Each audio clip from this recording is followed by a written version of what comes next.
Sign up for free Stratfor Intelligence. Simply enter your email address to receive 2 free reports each week.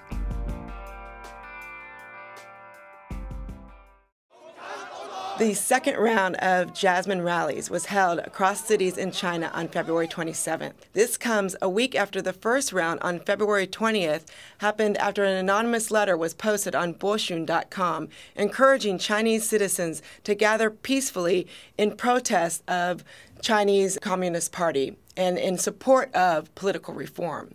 We see this happening as revolutions and protests have rocked the Middle East. However, we do not see a contagion effect happening in China. At the same time, there is a growing disenchantment with the Chinese Communist Party over issues like rising inflation. The timing seems right for people to try to carve out some political space.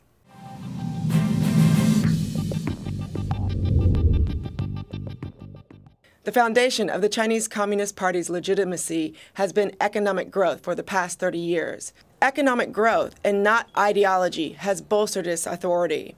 And when economic growth wanes, the voices of the disenchanted become more audible. We have seen protests rising across China in the past few years, but most of these protests remain isolated over a single issue. What's most significant about the Jasmine Rallies is they have been able to organize cross-provincially over a single issue of political reform.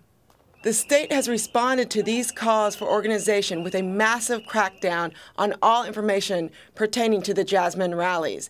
They've gone so far as even to block John Huntsman, the U.S. ambassador's name in China, who is seen at the Wang Fujin Beijing protest on February 20th. Citizens and activists have been rounded up and journalists have been roughed up, underlining the Communist Party's concern for these rallies. So far, the organizers of the Jasmine Rallies remain unknown, but are assumed to be dissidents outside of China. They have been undaunted by the security crackdown and continue to call for these protests every Sunday. And they've also found innovative and creative ways to get around the censors.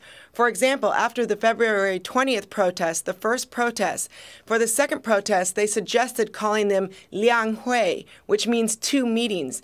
The 2 meetings, which actually begin this week, are the Chinese People's Political Consultative Congress and the National People's Congress.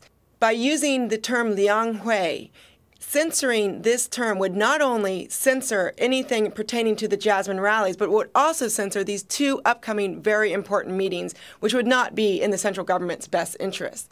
Moreover, as these meetings get underway this week, security is already going to be very tight. As sensitivities within the state government grow, the margin for error in showing restraint gets slimmer. We've seen the Chinese government show restraint, particularly this last week, on February 27th, where they used cleaning crews mainly to disperse the crowds versus any show of outward force. And in general, both the Chinese Communist Party and the domestic citizens want to avoid a revolution. However, as China continues to face mounting economic troubles, the Chinese Communist Party faces a growing legitimacy crisis. And if it's unable to properly manage the economic troubles that it faces, this may give rise to a more coherent and organized group, unlike the Jasmine protests, that has the ability to actually form an opposition to counter the Chinese Communist Party's authority.